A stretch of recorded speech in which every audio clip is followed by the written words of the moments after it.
نبی صلی اللہ علیہ وسلم دن میں 100 بار استغفار کیا کرتے تھے، تو اس لیے ہم سب کو بھی کثرت سے استغفار کرنی چاہیے۔ استغفار بیماریوں کا علاج بھی ہے اور اللہ کے عذاب سے بچانے والا بھی، اللہ سبحانہ وتعالیٰ کی رحمت پانے کا ذریعہ ہے، اور پھر بارش کے نزول کا ذریعہ بھی ہے، زراعت میں برکت کا ذریعہ، کبیرہ اور صغیرہ گناہوں سے معافی کا ذریعہ، اچھا اعمال نامہ پانے کا ذریعہ، یعنی قیامت کے دن انسان کو جن کی بخشش ہوگی ان کو خوشخبری دی جائے گی اور ان کا نامہ اعمال جو ہے وہ بہترین نامہ اعمال ہوگا۔ پھر جنت میں درجات کی بلندی استغفار کی وجہ سے ہوگی۔ تو اس لیے ضروری ہے کہ ہم اٹھتے بیٹھتے اپنے گناہوں کی معافی مانگتے رہیں، اور استغفار کے لیے انسان اپنی زبان میں بھی اللہ تعالیٰ سے بخشش مانگ سکتا ہے، لیکن بہتر یہ ہے کہ اگر انسان قرآنی دعاؤں اور مسنون دعاؤں کا سہارا لے اور ان کو سیکھ بھی لے، کیونکہ یہ ہم سب کی ضرورت ہے۔ سورۃ نوح میں اللہ سبحانہ وتعالی فرماتے ہیں، حضرت نوح علیہ السلام نے اپنی قوم کو استغفار کرنے کو کہا، اور کیا کہا؟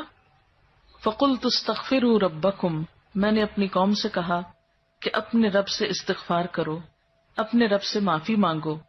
تو نتیجہ کیا ہوگا؟ إِنَّهُ كَانَ غَفَّارًا، بے شک وہ بہت زیادہ معاف کرنے والا ہے۔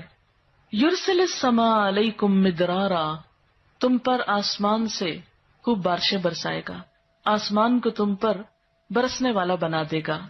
وَيُمْدِدْكُمْ بِأَمْوَالٍ وَبَنِينَ، تمہیں مال اور بیٹوں سے مدد دے گا۔ وَيَجْعَلْ لَكُمْ جَنَّاتٍ، تمہارے لیے باغات بنائے گا۔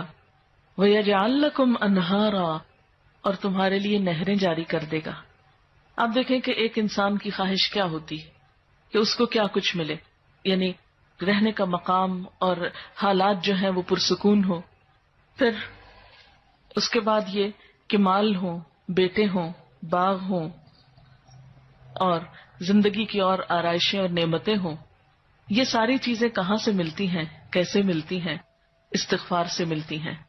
عام طور پر لوگ پریشان ہوتے ہیں، دکھی ہوتے ہیں۔ مثلا ایک شخص ایک بزرگ کی محفل میں آیا اور اس نے کہا کہ میرے حالات بہت تنگ ہیں، مجھے بہت پریشانی ہے، میرا رزق بہت تنگ ہے، تو آپ مجھے کوئی وظیفہ بتائیے۔ تو انہوں نے اس کو کہا کہ کثرت سے استغفار پڑھو۔ دوسرا آیا، اس نے کہا بچوں کی شادی نہیں ہوتی، تو آپ نے اس کو بھی کیا بتایا کہ کثرت سے استغفار کرو۔ تیسرا آیا تو کہنے لگا کہ بہت قحط سالی ہے، فصلیں اچھی نہیں ہوتی، تو آپ نے اس کو بھی استغفار کا بتایا۔ تو کسی نے ان سے پوچھا کہ بھائی 3 لوگ آپ سے 3 ڈفرنٹ مسئلے لے کر آئے ہیں، اپنی پریشانیاں لے کر آئے ہیں، آپ نے تینوں کو ایک ہی چیز بتائی ہے۔ تو اس پر انہوں نے یہی سورۃ نوح کی آیت پڑھ کر سنائی کہ دیکھو یہ قرآن میں اللہ کا وعدہ ہے، اور اللہ کا وعدہ سچا ہے۔ اللہ تعالیٰ کی بات سے بڑھ کر سچی بات کس کی ہو سکتی ہے؟ ہمارے پڑھنے میں کمی کوتاہی ہو سکتی ہے، لیکن اللہ کی بات میں کوئی شک نہیں۔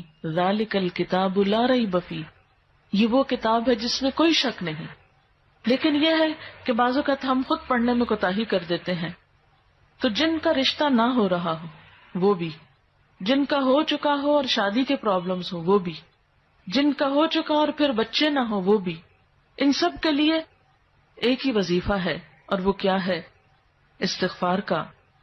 پھر اسی طرح ایک اور جگہ پر ایک اور پیغمبر نے اپنے لوگوں سے کہا وَاسْتَغْفِرُوا رَبَّكُمْ ثُمَّ تُوبُوا إِلَيْهِ إِنَّ رَبِّي رَحِيمٌ وَدُودٌ، اپنے رب سے معافی مانگو اور اس کی طرف پلٹ آؤ، بے شک میرا رب رحیم ہے اور اپنی مخلوق سے بہت محبت رکھتا ہے۔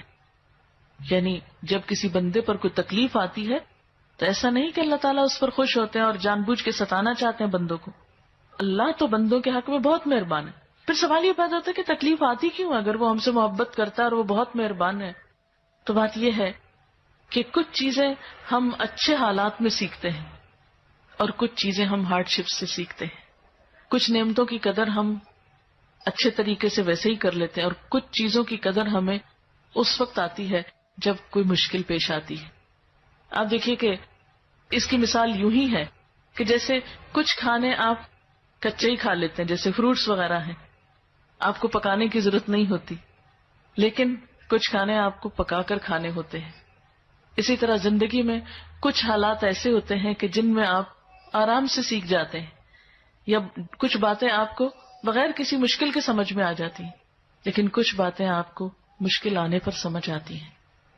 اور جس طرح انسان پختہ اور میچیور ہوتا ہے مشکلات میں، آپ نے دیکھا ہوگا کہ جو بچے ہارڈ شپس میں پلتے ہیں وہ بڑے ہو کر ان میں اسٹیمنا زیادہ ہوتا ہے، لیکن جو بچے بہت نعمتوں میں اور نازوں میں پلتے ہیں وہ اتنے بہادر اور اتنے ہمت والے نہیں ہوتے. اس لیے دھوپ اور چھاؤں، غم اور خوشی، دونوں اس کائنات کا حسن ہے. دن اور رات ایک بہت بڑی نشانی ہے ہمارے لیے. تو اس لیے جب تکلیف آتی ہے تو اس موقع پر انسان اللہ کی طرف زیادہ رجوع کرتا ہے، اللہ کو زیادہ یاد کرتا ہے.